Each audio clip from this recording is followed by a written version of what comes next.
That is an important piece of it, and I'm going to now take an expansive definition of collaboration too. So, at its heart, it can be collaboration between the student and the teacher.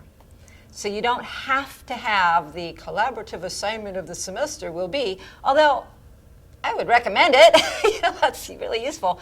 But the collaboration piece has to do with, it's not a one-way street. Here's my many years of knowledge, let me hand it to you. Do something with it that I have prescribed and hand it back to me. That to me is not a collaborative process. A collaborative process in terms of learning would be, here's what I want you to learn, here are some tools. What are you thinking about that? When I ask you to do that, and you engage with that, what happened for you? So what can and you I don't add know to- what they're going to say. See, that's Right. the thing. As a teacher, I don't know, and for different students, it'll be a different answer. So is there space for students to understand an assignment in their own way? Mm-hmm. And I actually will meet them where they are with it rather than say, oh, you've misunderstood. Let me explain it again so that what you give back to me is familiar to me. So the collaboration, and that means assessment, how we evaluate and how we give feedback is part of this loop, and how students give feedback to themselves. It's not just a you do, I grade. It's part of a bigger learning picture so that assessment, feedback is within, it's inside the learning process. And I think in the arts, I mean, any faculty member in the arts who's watching this will say, yeah, that's what we do.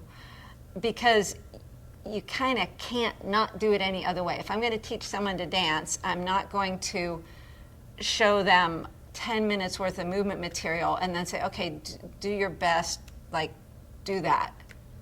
I'm going to be showing them very small pieces of information. They're going to model it and respond to it and ask questions about it, and then I'm going to respond to that, and then they're going to respond to that, and it's going to be going back and forth very rapidly in terms of molding what they understand that we're learning right in the moment. And then bigger picture kinds of assessments have to do with perhaps looking at a half semesters of work and having the student even write about it and have a meeting about it and having a conversation about it.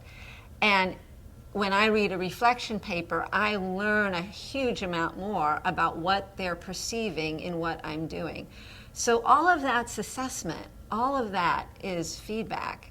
And how I'm curious about how that way of thinking, the way artists sort of naturally work, I don't think that artistic disciplines are the only place that these processes would be not only useful but exciting and energizing and invigorating and bringing up more ideas than perhaps we sometimes do when we're talking with ourselves or thinking on our own.